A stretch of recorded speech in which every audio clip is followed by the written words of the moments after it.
Bienvenue dans le Book Club Fragile. Cette semaine, je vous propose un épisode un peu spécial. L'entretien de Jean-Paul Kaufmann, journaliste et auteur, invité des dernières rencontres littéraires de Porquerolles, organisées par l'Association des Amis de Porquerolles, que je remercie pour cette captation sonore.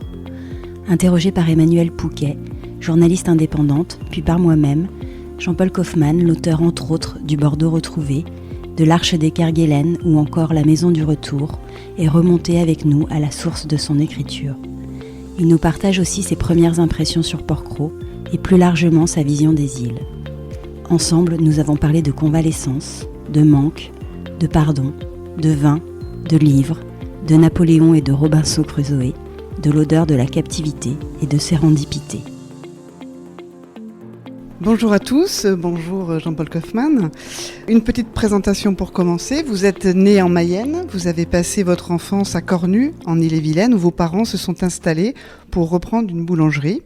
À 11 ans, et vous qualifiez cet événement de première épreuve de votre vie, vous entrez comme pensionnaire dans une institution religieuse et vous vous réfugiez dans les livres qui dès lors vous accompagneront tout au long de votre vie. Vous avez ensuite intégré l'école supérieure de journalisme de Lille, avant de partir au Québec pour effectuer votre service militaire en coopération. De retour en France en 1970, vous êtes engagé comme journaliste à Radio France Internationale, où vous avez passé 7 ans. Vous intégrez ensuite dans la rédaction du Matin de Paris, où vous passez 7 années dont vous direz qu'elles ont été la période la plus heureuse de votre vie.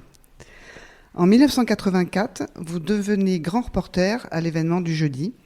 Envoyé par le magazine en reportage au Liban, vous êtes enlevé le 22 mai 1985 avec le sociologue Michel Seurat, qui décédera en captivité l'année suivante. Vous serez libéré le 4 mai 1988, après 3 ans d'enfermement dans des conditions inhumaines. Comme vous l'expliquez, la libération est une chose, le retour à la vie en est une autre. Un long chemin que vous avez engagé avec l'acquisition peu après votre retour d'une maison au cœur de la forêt landaise. Puis, si l'envie d'écrire s'est imposée, c'est votre passion du vin et du Bordeaux en particulier, dont vous êtes un amateur éclairé, qui vous a permis d'écrire en 1989 Le Bordeaux retrouvé, où vous évoquez votre captivité à travers la métaphore du vin. Ce livre ne sera publié que 35 ans plus tard dans le recueil Zone Limite, paru cette année dans la collection Bouquins, et qui réunit 6 autres livres publiés ensuite. L'Arche des Kerguelen, Voyage aux îles de la Désolation, en 1992, La Chambre noire de Longwood, Le voyage à Sainte-Hélène en 1997, La Maison du Retour en 2007, Courlande en 2009 et Outre-Terre, Le voyage à Hello en 2016. Entre-temps, vous avez publié plusieurs autres ouvrages consacrés au vin et à la viticulture, mais aussi La lutte avec l'ange en 2001, Remonter la Marne en 2013 et Venise à double tour en 2019. De nombreux prix littéraires sont venus saluer votre travail d'écrivain. Vous me pardonnerez de ne pas en faire la liste ici. Vous écrivez « Je crois beaucoup au premier pas, au préambule, et plus précisément à propos d'Yves-Joseph de Kerguelen, le découvreur de l'archipel qui porte son nom. L'acte originaire signe le reste et détermine à jamais un destin. Le commencement contient une vérité irrésistible. » Alors d'où vous vient cette certitude, Jean-Paul Kaufmann, que tout se joue toujours dès les premiers instants, et notamment dans l'histoire du navigateur breton dont l'Arche des Kerguelen retrace le parcours? Qu'est-ce qui vous a convaincu que les dés étaient jetés pour lui dès qu'il arriva en vue de ces terres australes, alors nommées îles de la Désolation? Oui, alors d'abord, bonjour, oui.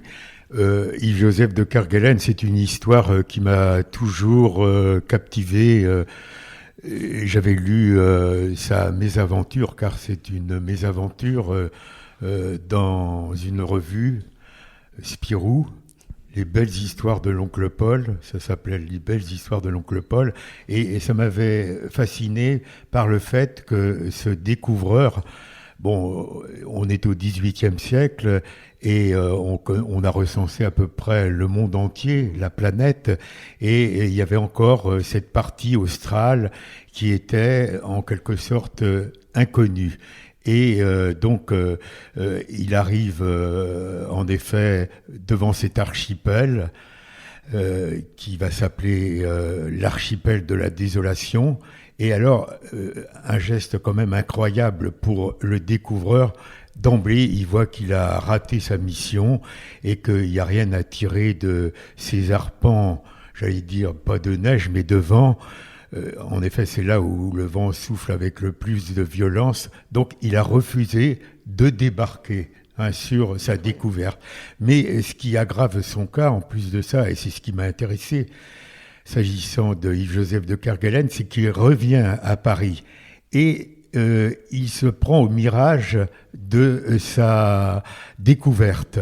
On lui dit, vous avez découvert le 5e monde, toutes les sociétés savantes sont absolument enthousiastes de cette exploration, et il est reçu par le roi Louis XV à Versailles, et le roi, croyant peut-être lui faire plaisir, lui dit, écoutez, il faut peut-être approfondir cette découverte, je vous propose de repartir. Et lui, il n'a absolument pas envie de repartir au Kerguelen, aux îles de la désolation. Donc, il va repartir et ça va être un véritable désastre. Il va accumuler un certain nombre de fautes, d'erreurs, si bien. Et pour la deuxième fois, en effet, il refuse deuxième fois de débarquer sur sa découverte. Et il va revenir en France et ça va être le commencement pour lui de graves problèmes puisqu'il va être arrêté, jugé et il va passer 3 années en captivité au château de Saumur. Donc ce destin-là m'intéressait et je dirais que les îles Kerguelen sont à l'image de son découvreur. Il y a quelque chose en effet qui est d'abord un peu très énigmatique et puis aussi tourmenté comme Yves-Joseph de Kerguelen était. C'était quelqu'un de... C'était, on peut dire, l'archétype de l'homme des Lumières, mais en même temps un tempérament très... on n'a pas tout à fait encore, on n'a pas beaucoup travaillé sur la personnalité de ce personnage, mais qui renferme encore un certain nombre de secrets. Bon, voilà, et c'est une des raisons pour lesquelles je suis allé au Kerguelen. Je l'ai expliqué hier, je m'étais promis pendant ma captivité, qui a duré comme celle de Kerguelen 3 années, je m'étais proposé, je m'étais dit, si je sors vivant de cette histoire, une des premières choses que je ferais, c'est d'aller au Kerguelen. Et peut-être le fait de me trouver dans un milieu confiné, là, pendant 3 années, où il n'y avait pas de lumière, où il faisait épouvantablement chaud, et là, il y a de l'air, au Kerguelen, c'est le moins qu'on puisse dire, puisque le vent souffle avec le plus de violence. Donc, en effet, j'ai réalisé ce rêve. J'y suis allé 1 ou 2 années plus tard, et je ne savais pas que j'allais écrire encore sur ce voyage. Et je me suis aperçu, en effet, que ce voyage avait joué un rôle très important dans ce qu'on pourrait appeler ma convalescence. Donc, et puis c'est mon premier livre. Alors, L'Arche des Kerguelen, le sous-titre est important, Voyage aux îles de la désolation. Parce que le premier nom des Kerguelen, c'est la désolation. Et puis, on va leur donner le nom du découvreur, les Kerguelen, l'archipel des Kerguelen. L'archipel des Kerguelen, c'est pas très grand, c'est un peu c'est une multitude d'îles, mais l'île principale, c'est en grosso modo la Corse, quoi. D'accord. Donc j'ai arpenté ça, j'ai fait ça du nord au sud, c'est assez sportif. Il y a une notion récurrente dans vos écrits, le manque. Vous dites qu'au Kerguelen, je vous cite, « Le manque devient principe actif, à l'image de ces blancs subsistant sur la carte de l'archipel, autant d'attentes et d'absences qui exigent d'être comblées. » Vous précisez alors, comme si vous le réalisiez en l'écrivant, « La plupart de mes livres sont travaillés par les maladies du souvenir, la pièce manquante, la disparition, les histoires de revenants. Je suis souvent débordée par mon sujet. Je sais à présent que c'est pour cela que j'écris, pour être dépassée par ce que j'entreprends.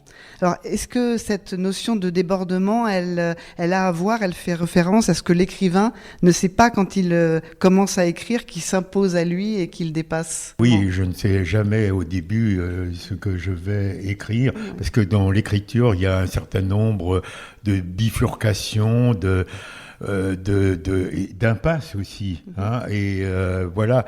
Derrière le livre qu'on a écrit, il y a un autre livre, une sorte de palimpseste aussi, hein, qui et je rêverais de publier au fond un livre avec avec toutes ces impasses, tous ces cul-de-sac et toutes ces bifurcations. Et est-ce que c'est le cas à chaque livre?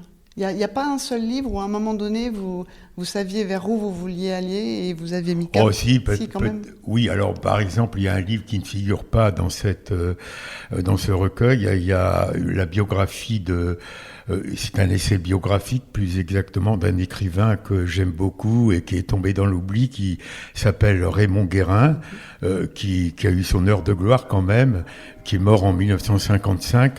Et mon ambition, j'ai écrit un essai, c'est pas une biographie, bon, mais j'étais quand même astreint au fait de sa vie, de son existence, hein, et donc mon ambition, c'était de faire découvrir l'œuvre de cet écrivain tombé dans l'oubli, qui a failli quand même, dans les années de l'occupation, il a failli avoir le Goncourt en 1941. Il est né en 1905, donc c'est une existence assez météorique. Il est mort en 1955. Et donc, je pense que il est tombé, selon l'expression consacrée, injustement dans l'oubli. Je reprends souvent cette expression-là. Et comme je l'explique souvent, j'ai probablement raté mon coup parce que, je pensais qu'il allait y avoir une petite effervescence autour de cet auteur-là. Elle n'a pas eu lieu, mais je ne désespère pas. D'accord. Donc là, je savais quand même où j'allais. Où vous alliez. Alors cette attirance pour la pièce manquante, elle fait aussi partie, semble-t-il, de ce qui vous a conduit à accepter la demande d'un magazine pour un reportage à Sainte-Hélène, île perdue dans l'Atlantique Sud, où Napoléon Ier fut exilé par les Britanniques. Arrivé le 16 octobre 1815, il y mourut le 5 mai 1821. Ainsi que vous le racontez dans La Chambre noire de Longwood, vous avez comme toujours lu, cherché, mené l'enquête en bon journaliste avant de faire route. Mais c'est, semble-t-il, en découvrant cette demeure de Longwood où Napoléon fut abandonné et l'atmosphère de la chambre où il mourut que vous avez eu, dites-vous, la révélation de ce qui manquait dans tous les livres que vous aviez lus. De quoi était-il question? Ce qui manquait dans tous ces livres, et quelque chose auquel je suis très sensible, c'était l'odeur de la captivité. En vérité, c'était totalement fantasmé, parce que l'odeur de la captivité, c'était l'odeur des produits antitermites. Moi, j'aime bien aussi cette dérision, l'odeur de la captivité, d'accord, mais la vérité, c'est que c'était tout à fait autre chose. Mais pour moi, c'était l'odeur de la captivité, une odeur de confinement, d'humidité, une odeur sui generis. Et dès le moment où j'ai franchi le seuil de cette petite maison, parce que c'est une fermette, une maison de carton en vérité, très fragile, je me suis dit, je vais écrire un livre sur l'odeur de la captivité. Voilà, ça a été le point de départ. Et aussi, c'était aussi le point de départ de ce livre-là, c'est aussi une frustration, parce que je devais écrire en effet un article, je m'étais imprégné de tout ce qui concernait la captivité de Napoléon à Sainte-Hélène, et évidemment j'avais très peu de place, donc là j'étais véritablement frustré, et je me suis dit, est-ce que je vais écrire un livre? J'ai hésité, comme je l'ai souvent expliqué, pendant une année, et parce que je me disais, on va encore me parler de ma propre captivité. Et finalement, je me suis jeté à l'eau et j'ai écrit ce livre-là. Le problème, c'est que j'ai pris un certain nombre de notes, mais pas assez. Pour écrire un livre, j'étais un peu pris de court. Mais voilà, ça a été un peu l'histoire de ce livre-là. Et on ne s'est pas fait faute de me parler de ma propre captivité. Je ne vais pas comparer ma captivité à celle de Napoléon, même si je pense que tous les enfermements se valent. Et en particulier, les enfermements où on ne connaît pas l'échéance. Et c'est le problème de Napoléon, c'est que, bon, lui, il avait l'espoir de revenir en France et de se rapprocher de l'Europe, et il apprend finalement, je sais pas, en 1818, 3 ans avant sa disparition, sa fin, il sait qu'il ne reviendra pas en Europe, et qu'il va, il sait pas quand ça va se terminer, ça va se terminer, et il en a tout à fait conscience, à sa mort. Donc c'est ça. J'explique souvent qu'un prisonnier, par le jeu des remises de peine, il sait à peu près quand il va être délivré. L'otage ne le sait absolument pas. On ouvre la cellule, c'est la libération ou la mort. Parce que là, on l'oublie trop souvent, la destination de l'otage, c'est d'être exécuté. Et moi, j'ai été détenu avec des Américains qui ont été exécutés par nos ravisseurs. D'autres encore, des Juifs libanais qui avaient été enlevés. J'ai parlé de cette figure admirable du docteur Elie Halak qui a essayé de sauver Michel Seurat, et lui aussi, il a été exécuté. Donc c'était un long martyrologue aussi, cette histoire-là. Et je pense que c'est ce que l'être humain supporte le moins bien, l'incertitude. Vous voyez, alors bon, toute proportion gardée, ce qui donnait du piment au Covid, au confinement, c'est qu'on ne savait pas quand ça allait se terminer. Ça s'est bien terminé, mais il y avait quand même cette part d'incertitude. Alors justement, nous venons de parler des sens. Vous, que l'on imagine plutôt cartésien, votre souci du détail, de la vérité, de la justesse, de la justice, en fait, vous révélez dans vos écrits une sensibilité aiguë du point de vue sensoriel, comme spirituel, avec notamment une réflexion récurrente sur la relation mystérieuse qui nous unit au passé. On vous découvre ainsi extrêmement sensible aux odeurs, on vient d'en parler, aux effluves des étendues sauvages, aux remugles des lieux abandonnés. À Longwood, par exemple, on vient d'en parler, il y a tout ce qui émane des murs, du bois, le parfum de l'eau de Cologne de Napoléon que vous débouchez dans le cabinet de toilette de l'empereur. Au tilleul, vous exprimez les senteurs du jardin, les émanations de peinture des travaux, ce flacon d'Amanita de Molinard déniché dans une dépendance. Et bien sûr, on y reviendra, il y a le nez du vin dans le Bordeaux retrouvé et tout ce qui l'ouvre comme champ visuel, sensitif et émotionnel. L'odorat, donc on l'a compris, est un sens essentiel pour vous, avec un pouvoir d'évocation puissant. Mais au-delà de la Madeleine de Proust, il semble même capable de vous faire traverser le temps, de vous révéler le caractère des lieux, des personnes qui l'ont habité. Alors, est-ce que vous pouvez nous parler de cette faculté et est-ce que vous l'avez toujours eue ? Oh oui, peut-être. Enfin oui, comme je l'explique souvent, moi je suis né dans une boulangerie. C'est vraiment un festival d'odeurs. Il y a pas que l'odeur du pain cuit, il y a les odeurs de pâtisserie, etc. Et c'est vrai que ça a joué un rôle important. Je l'explique aussi souvent, et aussi dans mon métier de journaliste, puisque je pense que les 5 sens dans ce métier, on n'insiste pas assez là-dessus, sont mis à contribution. Le corps, quand un journaliste débarque quelque part, donc il faut qu'il fasse fonctionner ces 5 sens au maximum. Le toucher, la manière dont on va serrer la main de la personne qu'on va interroger, l'odeur de sa maison, enfin tout cet environnement. Alors, ce qui m'a plu justement, on va peut-être, je ne suis pas fasciné, je m'empresse de le préciser, par Napoléon, mais j'ai découvert quand même, Napoléon était, en cela il est très moderne, c'est que c'était quelqu'un qui était très sensible aux odeurs, à une époque où on n'évoquait absolument pas cela. D'ailleurs, on parlera tout à l'heure de l'insularité, il disait à Sainte-Hélène, il a beaucoup souffert à Sainte-Hélène parce que, c'était un Méditerranéen, il disait par exemple à ses compagnons, je reconnaîtrais mon île, la Corse, rien qu'à son odeur. Alors, il parlait beaucoup des odeurs, vous savez, cette odeur de curry quand on débarque, c'est vrai, des immortels, quand on débarque à Ajaccio ou à Bastia, on sort de l'aéroport, il y a quand même une odeur là qui vous submerge. Et alors, c'est vrai qu'il devait avoir un problème de...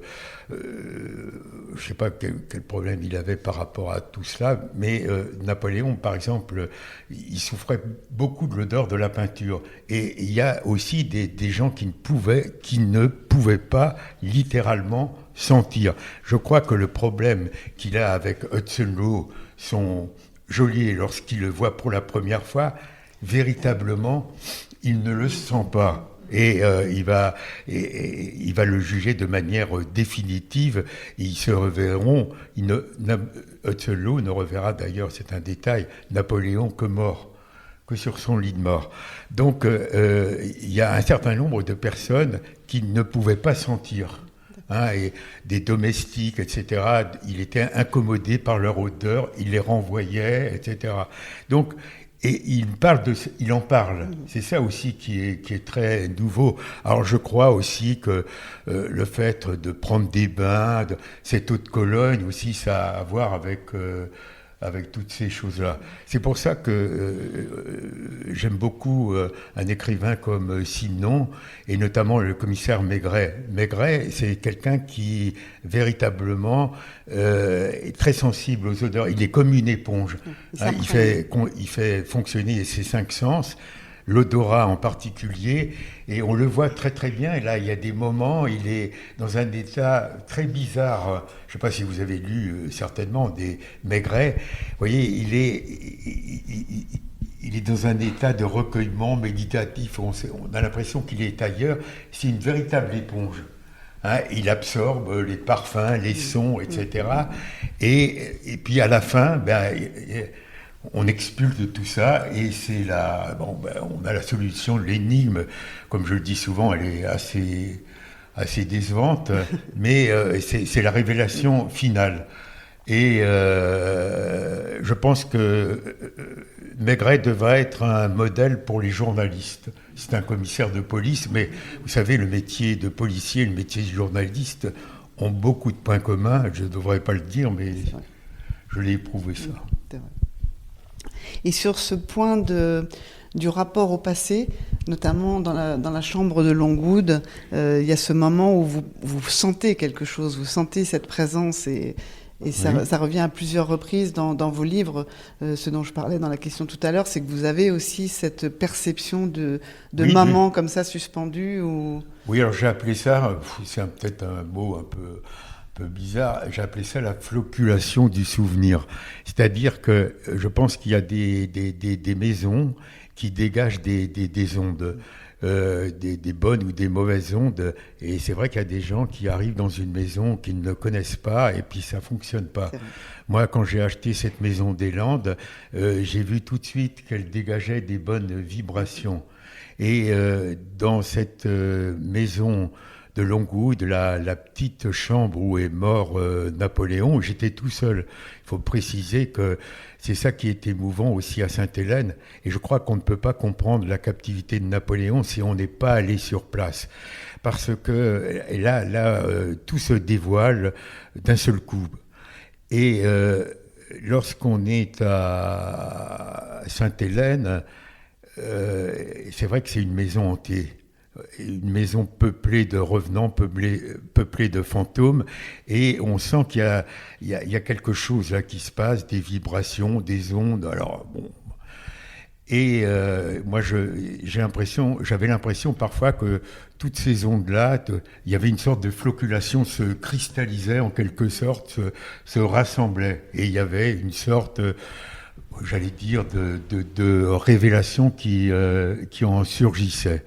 Donc, mais je crois tout à fait à ces choses-là. Bon, je pense que les fantômes c'est ça la littérature. La littérature n'est peuplée que de fantômes, de revenants. Et je crois que la prétention aussi de l'auteur, de l'écrivain, c'est d'essayer aussi de ressusciter ces fantômes-là.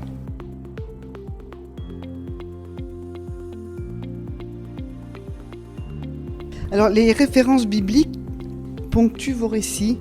Citations de saint Paul, de l'apôtre Jean, le premier épître de Pierre. Ces citations semblent comme des jalons sur votre route. Vous évoquez la Bible comme un texte référence, un socle. Est-ce indiscret de vous demander quel est votre rapport à la religion ? C'est difficile à expliquer. Bon, il était plus simple à expliquer après ma libération. On a dit, il a découvert la foi là pendant sa captivité, mais je l'avais jamais perdu. On s'était un peu éloigné. Je m'étais un peu éloigné de tout cela, mais ça ne m'a jamais quitté en vérité. Et c'est vrai que un des grands moments de cette captivité, ça a été, vous savez, il y a des moments de bonheur. Et ça paraît paradoxal, mais on peut vivre pendant ces 3 années de malheur, de souffrance, il y a des moments de véritable bonheur. Et l'un d'eux, et je me rappelle, c'était au mois de juin 1986, je ne me souviens plus de la date, et je ne cessais de réclamer auprès de mes ravisseurs une Bible, et finalement, alors vous allez me dire, et finalement ils étaient sympathiques, ils lui ont apporté une Bible. Il ne faut pas croire ça. Et donc, on m'a apporté une Bible. Et je me suis dit, là, ça y est, je suis sauvé. Malheureusement, j'ai changé à peu près 18 fois de lieu de captivité et nous l'avons perdu, je l'ai perdu au cours de ces nombreux déménagements. Mais là, je me suis dit, là, je suis sauvé. Ça a été vraiment un moment de bonheur. Un moment de bonheur parce que... la Bible, c'est un livre tout-terrain, il y a tout là-dedans. Là, il y a des contes orientaux, des très amusants, très très drôles, des poèmes.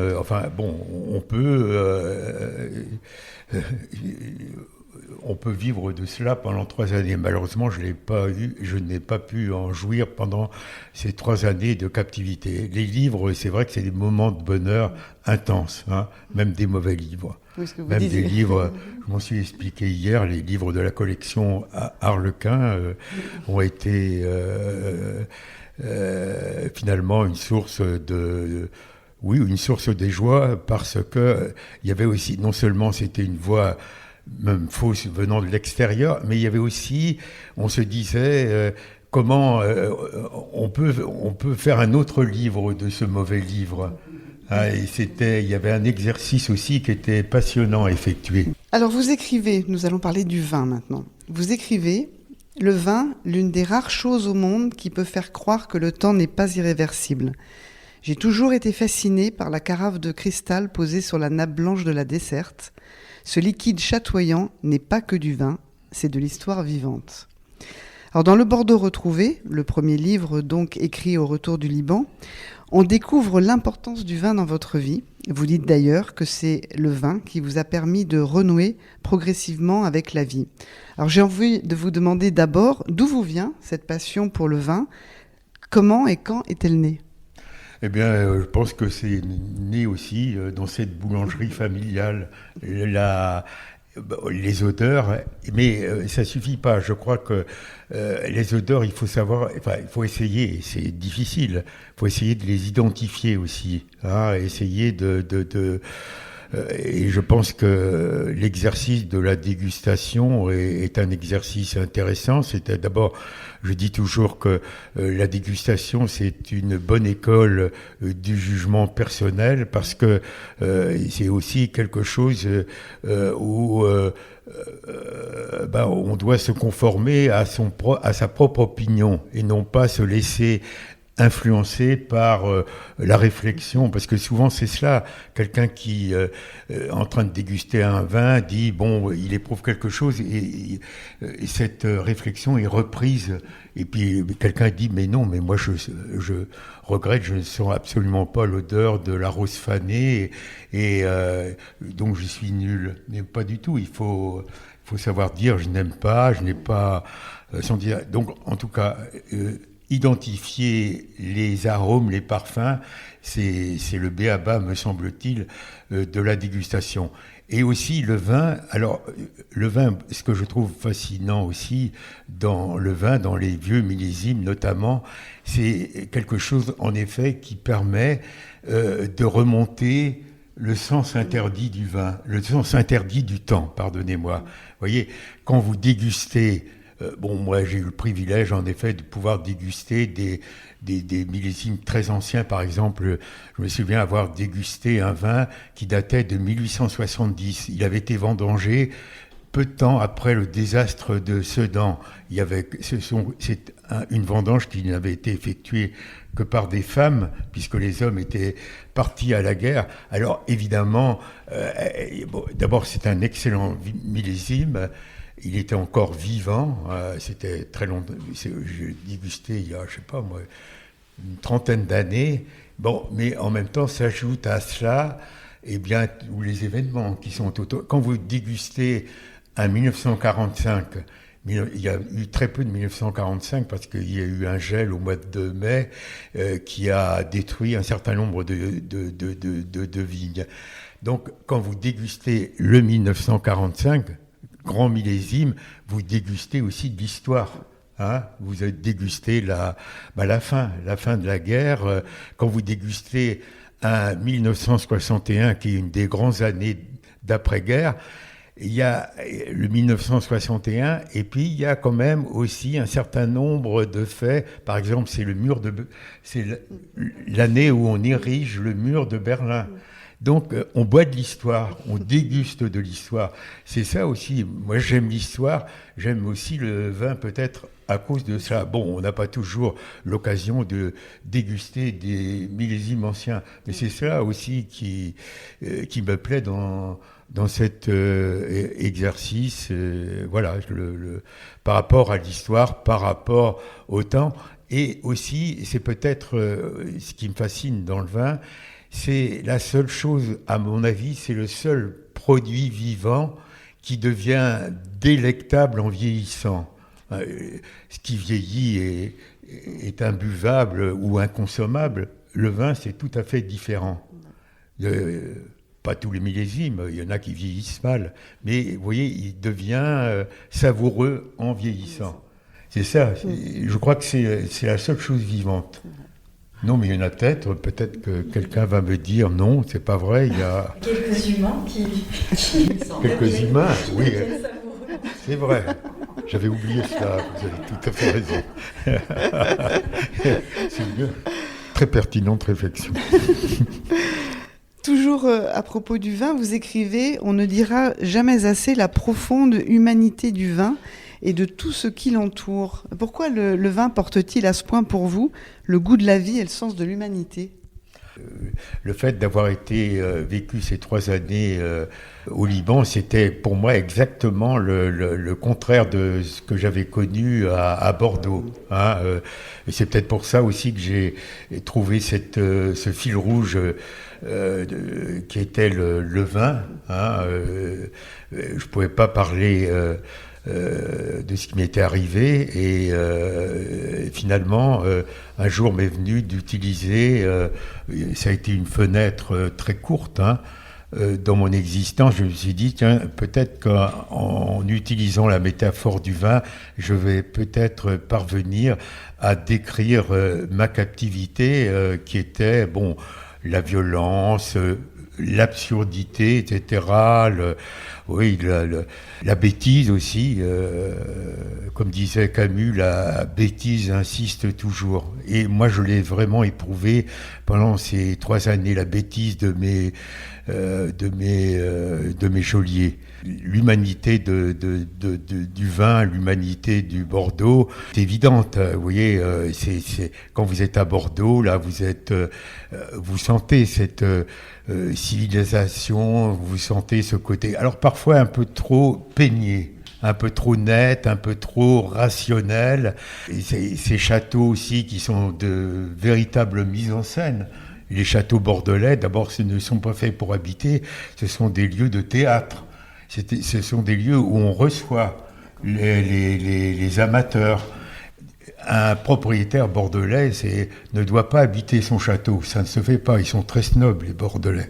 Vous dites dans votre préface de Zone Limite avoir toujours éprouvé un sentiment d'illégitimité, d'usurpation, quand vous étiez journaliste, parce que votre vocation repose selon vous sur une bévue, votre amour des livres. Vous expliquez ensuite l'urgence de raconter qui vous a permis, au retour du Liban, d'écrire sans vous torturer. Ce sont vos mots. Pourquoi écrire hors du cadre journalistique était à ce point difficile pour vous jusque-là ? Et d'ailleurs, est-ce que vous en aviez ressenti l'envie ? Non, comme je l'ai expliqué là, dans la préface de ce livre, Zone Limite, moi j'avais commencé, comme tous ces gens qui aiment la littérature, j'avais commencé plein de livres que je ne terminais pas parce que j'avais rien à dire. Et alors, est-ce que j'ai quelque chose à dire à présent ? Mais j'ai quand même eu l'impression que les choses, vous voyez, j'avais accumulé, il y avait une sorte de trop-plein. D'abord, j'ai été privé de crayons pendant les premiers mois de ma captivité, donc j'accumulais, et véritablement, c'est vrai qu'au retour, il y a eu une extrême facilité à écrire, à coucher sur le papier ce qui m'était arrivé. Donc, et puis le journal. Et puis il y a aussi une chose aussi qu'il faut quand même dire, c'est que quand vous êtes journaliste, vous écrivez, c'est pas très dépaysant d'écrire le soir après ce métier qui consiste à écrire. Alors un médecin, c'est vrai, qui se met à écrire, il fait autre chose et l'exercice d'écrire est tout à fait autre. Donc, et puis, c'est vrai que je me suis senti beaucoup plus libre, délié, délivré à mon retour. Et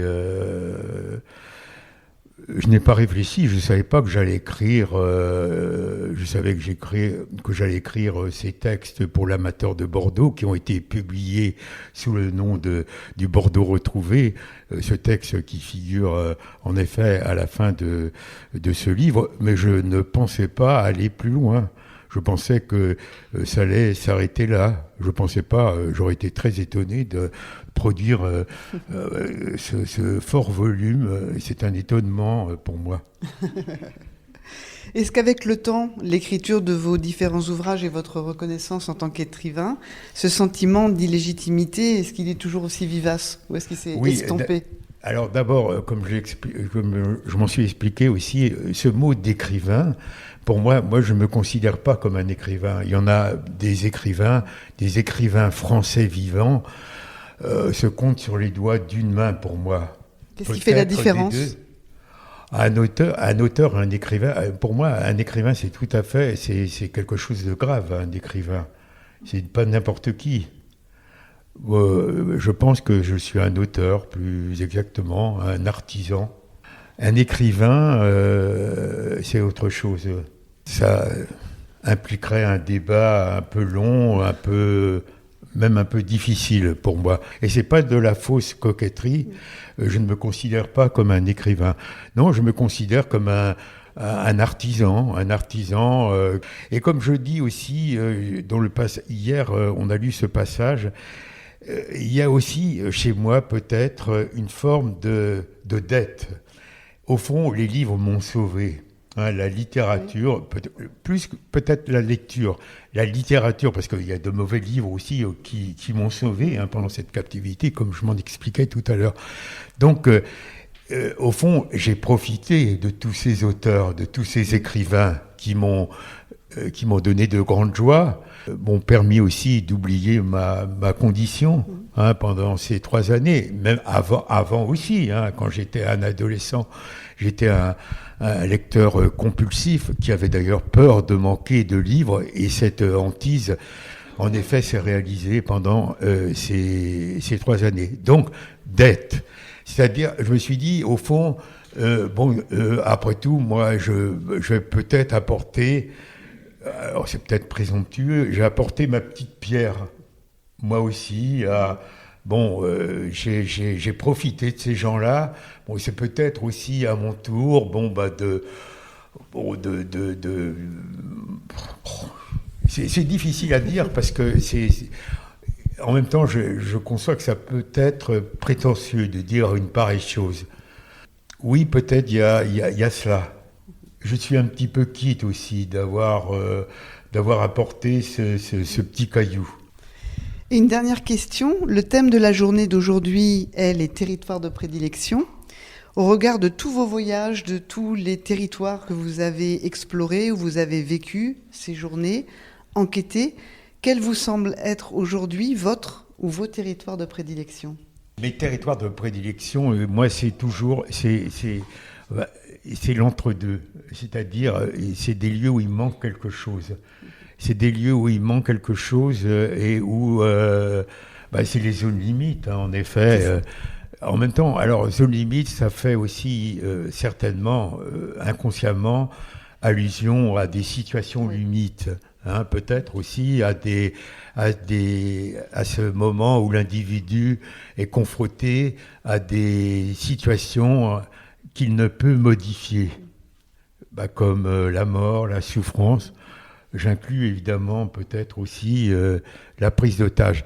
Donc c'est des lieux, moi ce qui m'intéresse, c'est des lieux où il n'y a rien à voir, mais où extérieurement, mais où le dedans travaille, l'intérieur travaille.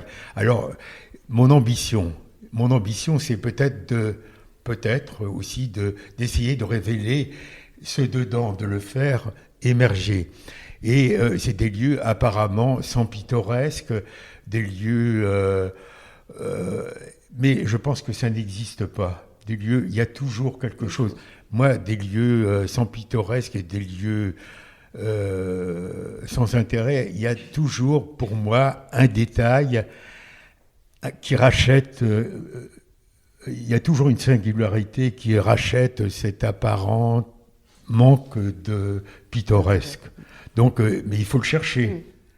Et donc, c'est aussi pour moi une quête, essayer de le trouver, de l'identifier. C'est une quête impossible. Moi, j'aime beaucoup ce mot qu'on trouve dans le cycle de la table ronde de Chrétien de Troyes. Il y a ce chevalier qui dit à un moment « Je cherche ce que je ne puis trouver ». Et je trouve aussi ce que je ne cherche pas, ce qu'on appelle ce mot-là d'origine anglaise qui s'appelle la sérendipité, c'est-à-dire quelque chose qu'on ne cherchait pas et qui se révèle à vous. Il faut faire confiance aussi à cela. Vous voyez, par exemple, j'ai écrit un livre qui s'appelle Venise à double tour. Il y a un lieu qu'on ne pouvait pas visiter. Moi, mon ambition, c'était de me faire ouvrir ces églises fermées de Venise. Et il y avait un jardin extraordinaire à Venise que personne ne visitait, qui s'appelle le Jardin d'Éden. Et c'était pas du tout mon ambition de me le faire ouvrir. Et miracle, quelqu'un me l'a ouvert. Ça, c'est la sérendipité. Je trouve ce que je ne cherche pas. Voilà. Merci infiniment, Jean-Paul Kaufmann. Nous étions en train de parler de territoires de prédilection. Nous savons tous aujourd'hui qu'il y a beaucoup de monde dans cette salle pour lesquels Port-Cros est un territoire de prédilection. Et maintenant, je vais vous laisser, vous allez pouvoir parler d'insularité.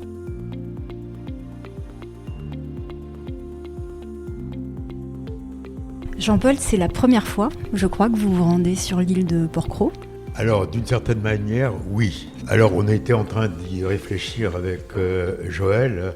On venait de se connaître depuis une année, je crois, et on faisait du bateau. On avait loué un bateau à Saint-Mandrier et notre propos, notre ambition, c'était de faire le tour de la Corse.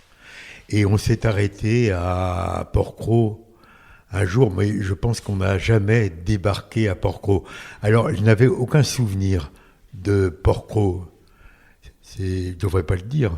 Et quand je suis arrivé, quand le bateau est arrivé, là, dans la baie, je me suis dit, mais on connaît cela. Une sensation de déjà-vu quand même.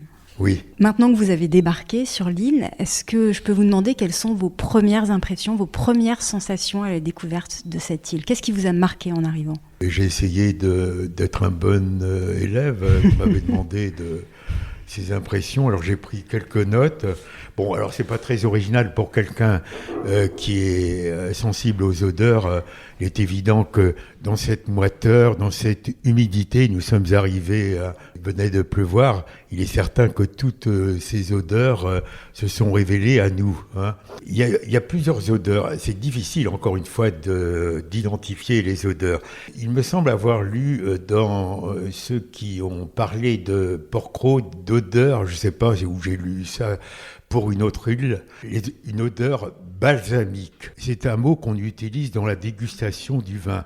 Le gros problème, c'est qu'on ne sait pas trop ce qu'il y a derrière ce mot-là. C'est ça aussi le gros problème de la dégustation des vins.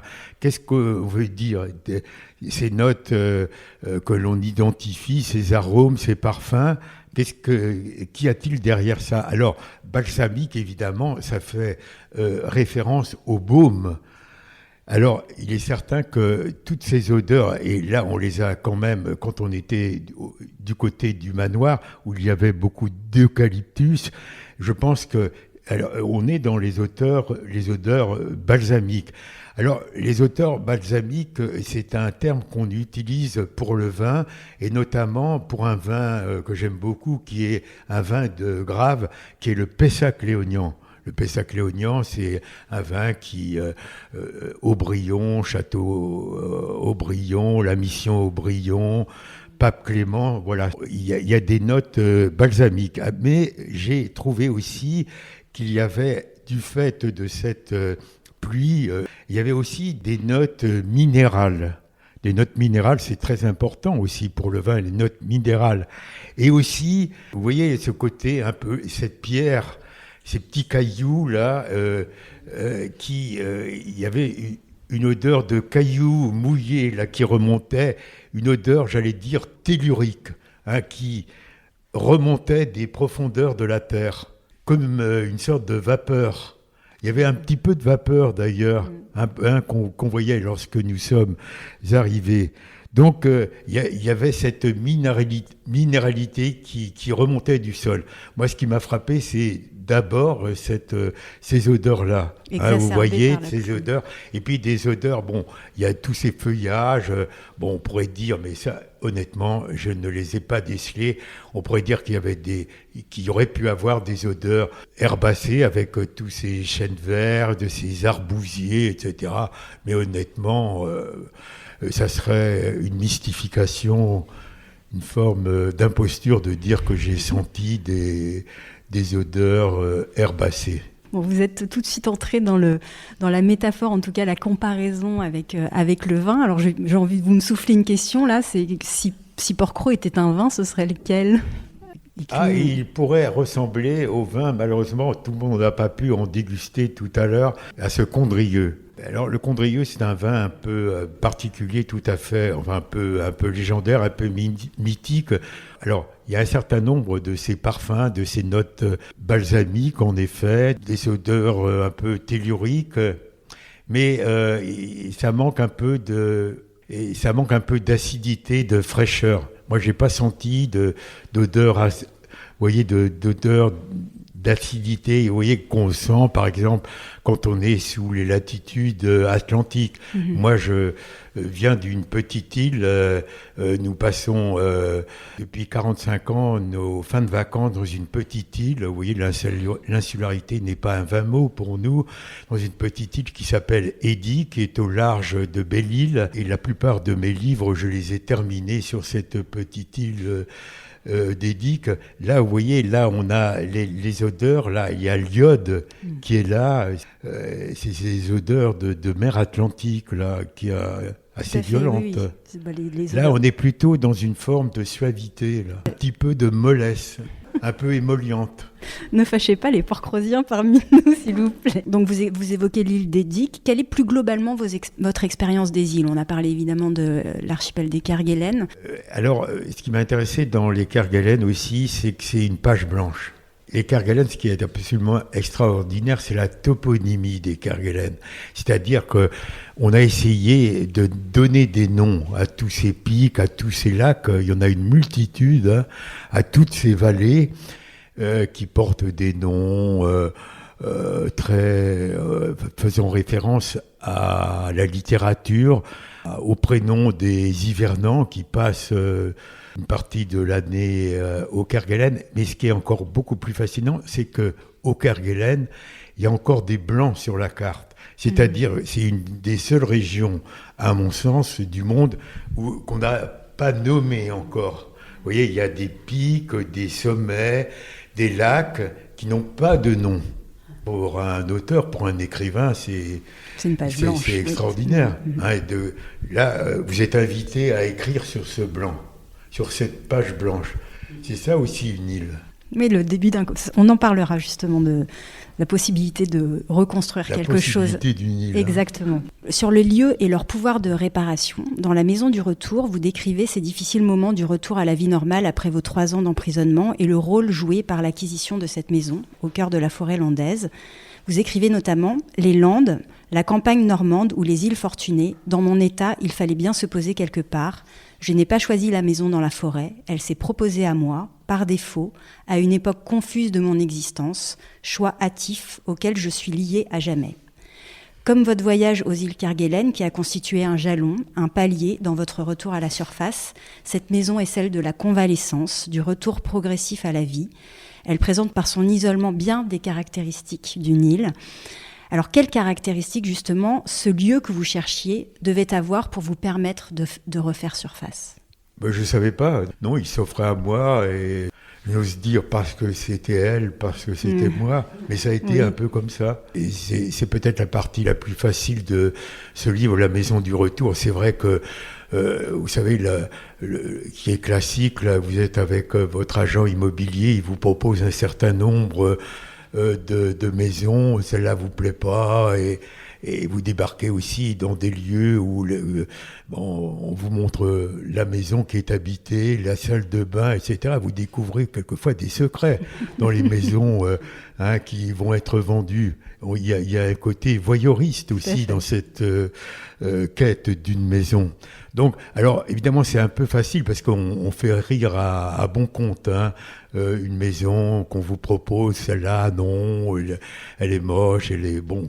Mais bon, cette maison-là, elle a surgi comme ça, puisque la personne qui devait nous la faire visiter devait nous en faire visiter une autre. Il dit, bon, on passe rapidement, et puis on va voir celle qu'il avait en tête. Et évidemment, c'était celle que, vous voyez, elle s'est imposée à moi. J'ai pas réfléchi et je me suis dit c'est celle-là. C'est-à-dire voilà. Elle s'est imposée à vous oui, plus oui. Alors qu'elle. après coup, là évidemment, elle peut émettre de mauvaises vibrations, comme je le disais tout à l'heure. Moi, je connais des gens qui ont vendu leur maison très rapidement parce que ça va pas. Il y avait quelque chose là qui. Et c'est vrai, une maison qui a été habitée, il y a des fantômes. Aussi, il y a des empreintes digitales, toutes n'ont pas été effacées. C'est quand même un lieu peuplé, une maison que vous allez acheter. Il y a une histoire. Et puis moi, celle que j'ai achetée, en plus de ça, il y avait un gros problème, c'est qu'au moment où j'ai signé, devant le notaire, le propriétaire me dit « Écoutez, monsieur Kaufmann, je dois vous dire une chose. » Il me dit, il y a eu un crime dans cette maison, je vais devoir vivre avec ça. Il me dit cela. Et il me dit, vous savez, ça a été une maison de rendez-vous pour les Allemands pendant la guerre. Alors, je lui dis, quoi, un bordel ? Et ça le gênait beaucoup de me donner ce détail-là. Moi, je lui dis, non, au fond, c'était la maison de l'amour. Tarifée, peut-être. Mais... Vous écrivez en découvrant cette maison pour la première fois dans la clairière, ce premier regard, comment l'oublier ? L'obscurité presque totale qui règne dans la pièce m'empêche de distinguer la moindre forme. Je devine dans les ténèbres l'intimité d'une maison hors du monde depuis des lustres. Cette opacité a un sens. Je sens un état léthargique, mais non pas inerte. Qu'ai-je entrevu ? Peu de choses en vérité. La cordelière d'un rideau, les contours d'une lampe en suspension. J'ai surtout surpris, me semble-t-il, l'âme secrète d'une maison qui essaie de ne pas sombrer. Alors on ne peut pas s'empêcher, en lisant cet extrait, de lire en miroir un peu de l'état dans lequel vous-même étiez en la découvrant. Sur cette idée de lieux qui guérissent, vous écrivez plus loin « Pourquoi ce besoin de s'installer en marge du temps, au cœur de la forêt, loin du monde ? Peut-être l'illusion que le spectacle de la nature et de la métamorphose universelle guérit de tout. » Alors je sais que vous n'aimez pas le terme de résilience. Vous préférez l'idée de rester fidèle, dites-vous, à l'être souffrant que l'on a été. Mais en quoi, selon vous, certains lieux peuvent nous réparer ? À quoi on les reconnaît quand on les a trouvés ? Oui, alors je n'aime pas du tout le mot résilience. Je trouve que d'abord c'est un mot qui aujourd'hui est mis à toutes les sauces. Puis il y a une injonction à rebondir. Moi je ne suis pas une balle de tennis. Alors comment font ceux qui ne peuvent pas rebondir ? Ils sont condamnés ? Parce que dans la résilience, il faut surmonter ce qui vous est arrivé, rebondir. La résilience suppose aussi de revenir à un état antérieur, ce qui est impossible, en tout cas en ce qui me concerne. Moi, il y a quelque chose il y a une sorte de syndrome que j'ai identifié le syndrome de Louis de León. Alors vous allez me poser la question, qu'est-ce que c'est que ce syndrome de Louis de León ? Le syndrome de Louis de León, c'est un syndrome que les ex-otages, notamment, doivent absolument éviter. Louis de León était un savant au temps du siècle d'or espagnol, et au moment où il donnait un cours à Salamanque, il a été arrêté par le tribunal de l'Inquisition. Il a été torturé, il est resté pendant de nombreuses années en captivité, il a été libéré, il a repris ses cours par ces mots, comme je disais hier, ça avait eu lieu 10 ans auparavant, comme si rien ne s'était passé. Il avait souffert. Ça a été terrible, les années qu'il avait. Donc, il est impossible de revenir à l'état antérieur. Et tous les amis, votre famille, voudraient qu'on... voilà, c'était une parenthèse, on repart comme c'était avant. C'est impossible. Et c'est ça aussi, pour moi, la résilience. Vous voyez, pourquoi la figure du colonel Chabert m'a intéressé ? Parce que justement, lui, il est donné pour mort. Et c'est pas rien la tragédie qu'il vit, parce qu'il est mort officiellement. Et il dit, moi je suis là, et non, il est mort.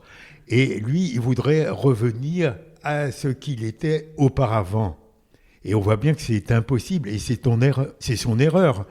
C'est son erreur à lui. Et là, tous ces mots, toute sa tragédie va découler de là. Donc la résilience, non pour moi. Et quelle était votre question ? Ma question, il y avait les deux questions, merci d'avoir répondu sur la résilience. Il y avait aussi la question du pouvoir réparateur des lieux, en fait. En quoi on les reconnaît ? Et alors si on ne revient pas à l'état dans lequel on était avant, quel est l'état que vous considérez comme un état guéri, si je puis dire, si c'est autant que possible ? Bon, alors, moi je pense d'abord que la littérature n'a pas un pouvoir, son pouvoir n'est pas de consoler. C'est le contraire d'ailleurs pour moi, c'est de perturber. Pour moi, la littérature consolatrice, réparatrice, je n'y crois absolument pas. Vous voyez, l'écriture comme thérapeutique, je n'y crois pas. On en parlait avec Claire l'autre jour. Je me souvenais plus de cet écrivain, là, le premier mari de Marguerite Duras, celui qui a écrit, Robert Antelme, lui qui a témoigné de ce qu'il avait vécu. Et il disait, moi je témoigne, il dit, ça ne m'a fait aucun bien ce que j'ai écrit, au contraire, ça a mis du sel dans la plaie, ça a élargi la plaie, mais ça fait rien, il faut témoigner, il faut dire ce qui est arrivé. Donc le côté, alors il peut, des maisons, des paysages peuvent être consolateurs, mais pour moi c'est pas du tout le but de la littérature. Le but de la littérature, pour moi, ce n'est absolument pas de guérir. C'est même de mettre dans un état d'insatisfaction. Et vous voyez bien, d'ailleurs, quand on cite toujours ce mot de Marcel Proust, hein, la vraie vie, il dit pour lui la vraie vie, la vie rêvée, hein, la vie, la littérature. Et en même temps, la littérature vous met en quelque sorte en porte-à-faux par rapport à la quotidienneté. Comme dit Tarnopol, un héros de Philippe Roth, la littérature m'a mis dans le pétrin, c'est à elle de m'en sortir. C'est ce que dit Tarnopol. Donc la littérature, c'est pas sa fonction. Et je pense, pour en venir à l'idée que je voulais poursuivre, c'est vrai que le prosaïsme de l'existence aussi vous met en porte-à-faux avec cette vie rêvée que l'on a avec la littérature. Vous êtes parti sur la littérature et je vous interrogeais sur le lieu. Mais c'était très intéressant, c'est pour ça que je vous ai laissé. Et c'est vrai, à la différence, les différents peuvent avoir un côté consolateur. Et il est certain que cette maison dans les Landes a eu un pouvoir réparateur pour moi. Parce que en même temps, j'avais cette maison qu'on restaurait et moi qui était en cours de réparation. Et c'est pour ça qu'à un moment, on me dit les travaux sont terminés. Et d'habitude, les gens qui font restaurer une maison sont contents quand ça se termine. Et moi, c'était tout à fait le contraire. Je voulais absolument pas que ça se termine parce que je n'étais pas réparé. Mmh. Donc, il y a eu cette similitude entre les travaux dans cette maison qui n'était plus habitée depuis plusieurs années, et puis cette phase de convalescence là où j'ai essayé d'émerger. Vous voyez, quand vous revenez, c'est pour ça que je dis toujours, au risque on se répète ou on se contredit, au risque de me répéter, revenir, je ne veux pas dire que c'est le plus difficile, mais c'est une partie de l'épreuve aussi. Mmh. Revenir. Mmh. Hein, revenir.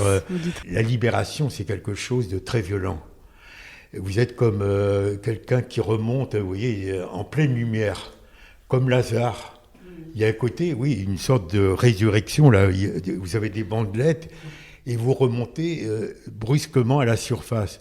C'est pour ça que dans le Bordeaux retrouvé, je dis que moi, quand j'ai été libéré, pour moi, j'étais totalement affolé. Je pensais que les gens étaient en état d'ébriété. C'est quand même incroyable. Ils parlaient. J'étais pas du tout habitué à ça. Oui. Donc, il y a un moment, vous êtes dans un état cotonneux qui dure. Il y a beaucoup de souvenirs qui se sont effacés de ma mémoire. Mmh. Donc, vous voyez, vous êtes un plongeur qui lentement remonte à la surface par palier. Alors, est-ce que vous remontez un jour à la surface ? Ça, c'est la vraie question. Justement, sur ce bruit du monde que vous saisissez d'autant plus fort quand vous êtes libéré, suite à votre expérience de captivité, vous dites avoir eu besoin pendant une période d'évacuer ce trop-plein de mémoire, de logorée empêchée. Vous avez choisi un lieu pourtant en retrait du monde, loin des grandes villes. Est-ce que par la suite, ce comportement s'est modifié vers moins de paroles, plus d'intensité, de désir de lire, de marcher et de vous connecter à la nature ? Est-ce qu'il y a eu des phases comme ça, suite à votre libération, où vous exprimez, vous dites, j'ai eu besoin vraiment justement d'exprimer ce trop-plein de mémoire, de logorée empêchée. Mais est-ce qu'ensuite, il y a eu un retrait du monde pour vous ? Comment ça s'est opéré ? Peut-être pas un retrait du monde, oui. Non, mais une distance, certainement. Une distance, surtout pas de misanthropie, oui, de spectateur, quoi. Bon, on pourrait reprendre la formule d'Aron, spectateur un peu engagé aussi quand même, qui regarde, qui est impliqué quand même, qui regarde, mais un peu quand même spectateur qui parfois est... Ouais, parfois peut-être un peu insensible aussi, mais je le déplore. Une sorte, enfin en tout cas de décalage. De décalage, on est de déplacement. Je me sens déplacé. Oui, déplacement, c'est le bon mot. À plusieurs reprises dans vos ouvrages, La Maison du Retour, L'Arche des Kerguelen aussi, vous convoquez l'image de Robinson Crusoe.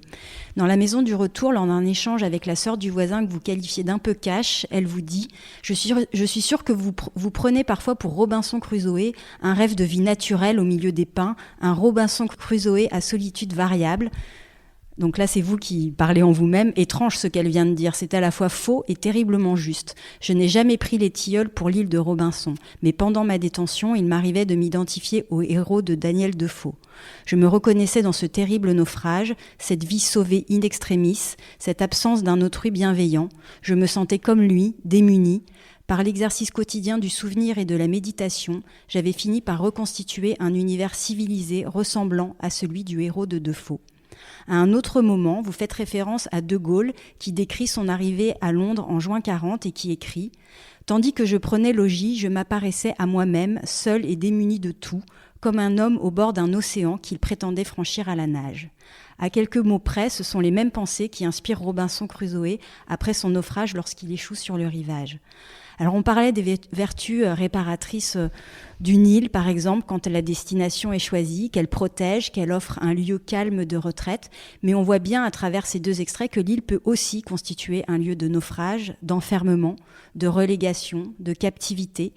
Est-ce que vous avez pu expérimenter cette ambiguïté des îles ? Alors, aux îles Kerguelen, oui, mais oui, voilà, ici on est dans... Kerguelen a failli être une colonie pénitentiaire. Ah oui, ça a été envisagé, mais oui, vous avez raison. Moi, le héros de Daniel Defoe, Robinson Crusoe, moi, c'est vrai que je m'identifiais tout à fait à Robinson Crusoe. Vous voyez, au début, là, Robinson Crusoe, il se dit, mais comment je vais sortir de là, vous voyez ? Et puis peu à peu, il reprend espoir, il y a le bateau là qui est au loin, il y a des outils, et il en ramène un certain nombre, et petit à petit, il va faire des voyages. Et alors, il y a un exercice aussi que pratiquait Robinson Crusoe, et qui échouait toujours en ce qui me concerne, c'est que Robinson Crusoe avait une Bible, comme moi. Et il l'ouvrait toujours au hasard, et il y avait toujours un enseignement. Il disait, ça correspondait tout à fait à la situation qu'il connaissait et qui lui permettait de garder l'espoir. Il disait, bon, ça y est, ce verset des psaumes me laisse à penser que, ça va se terminer bientôt. Alors moi, je faisais ça désespérément. J'ouvrais ma Bible au hasard. Rien ne venait que des choses de malheur, d'affliction, etc. Donc, c'était un exercice qui n'agissait pas de manière positive. C'est vrai que je m'identifiais beaucoup à Robinson Crusoe.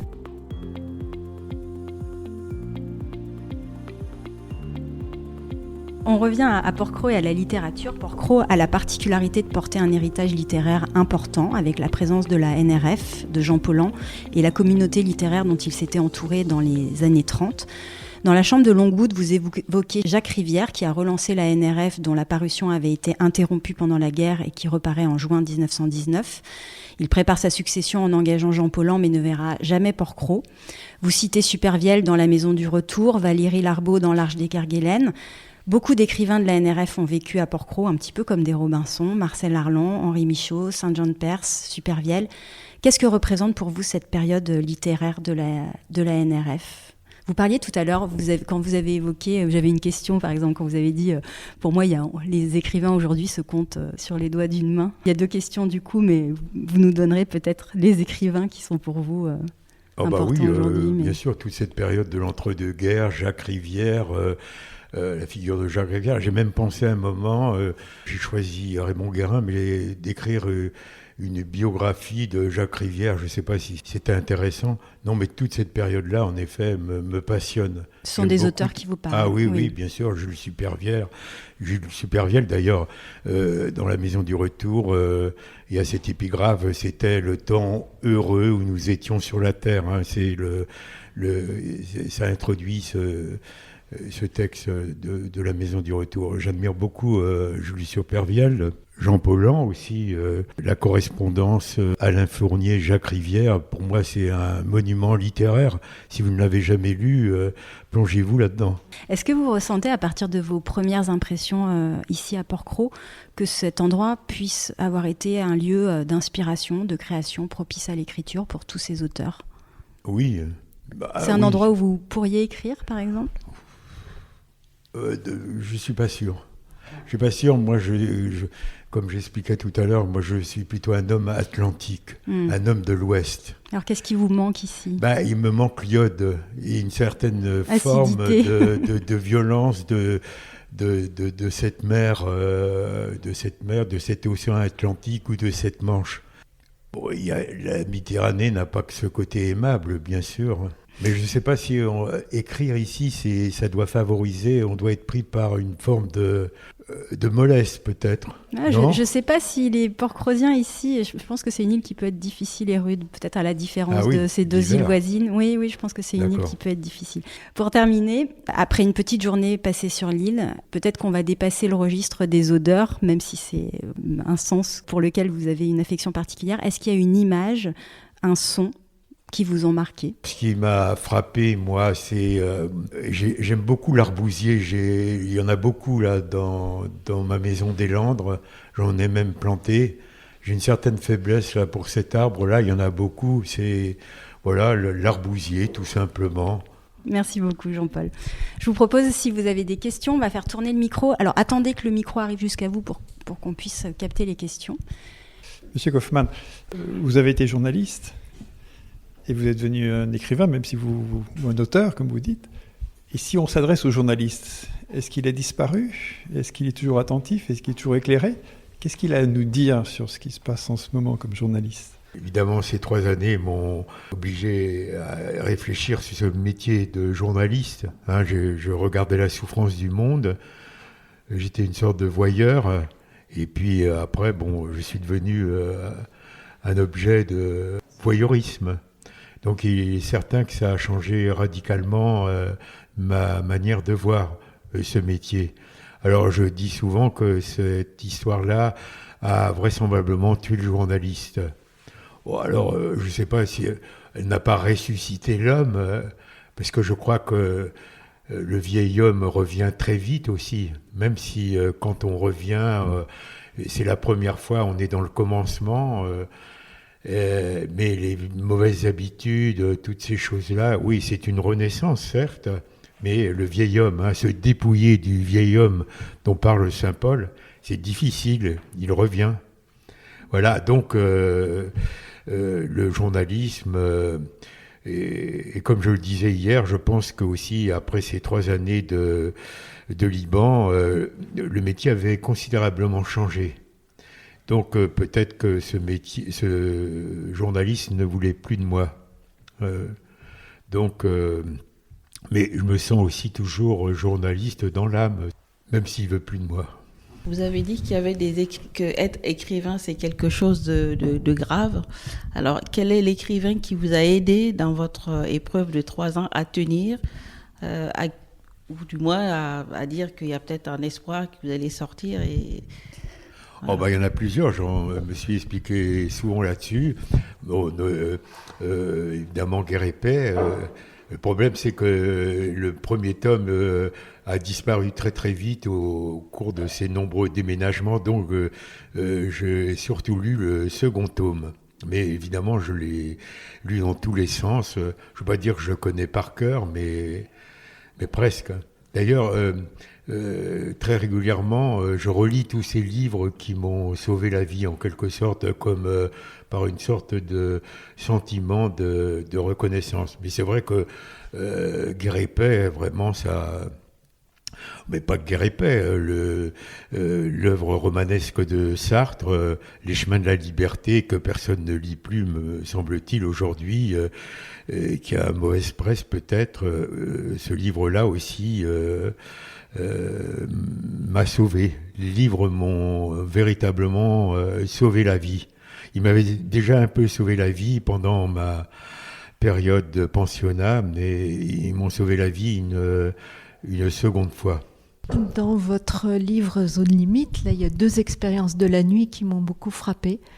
Il y a l'expérience absolument dantesque de la nuit où vous vous perdez dans les îles de Kerguelen, où vous manquez de ne pas retrouver votre chemin. Il pleut énormément, le vent bat dans tous les sens et vous pourriez très bien mourir dans cette nuit-là et ne jamais retrouver la porte de sortie.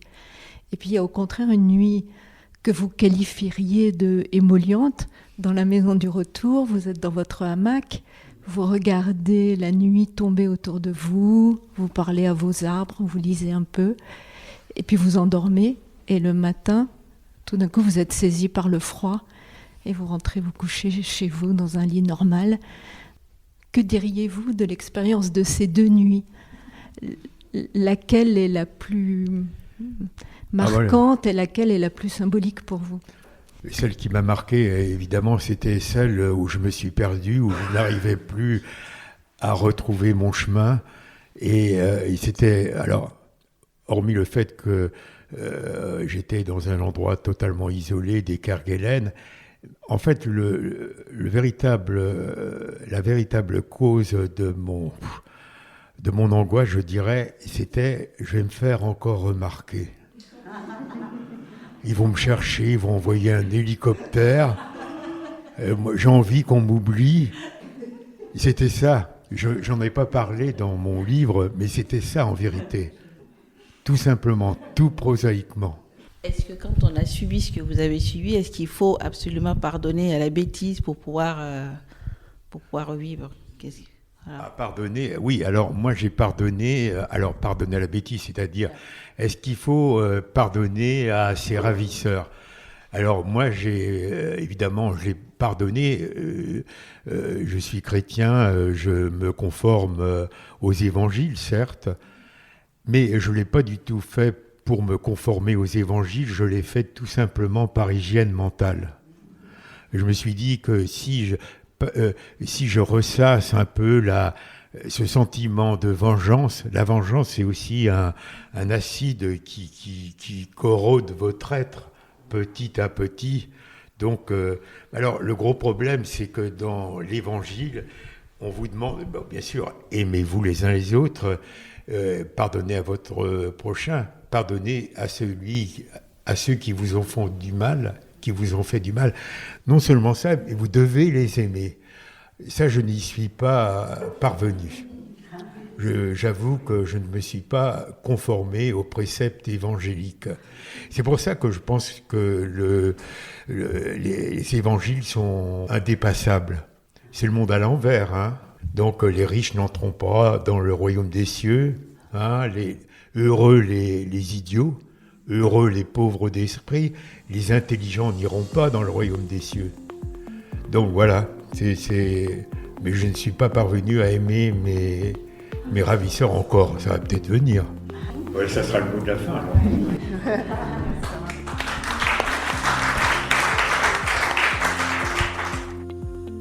Merci à Jean-Paul Kaufmann pour sa générosité et la puissance de son témoignage.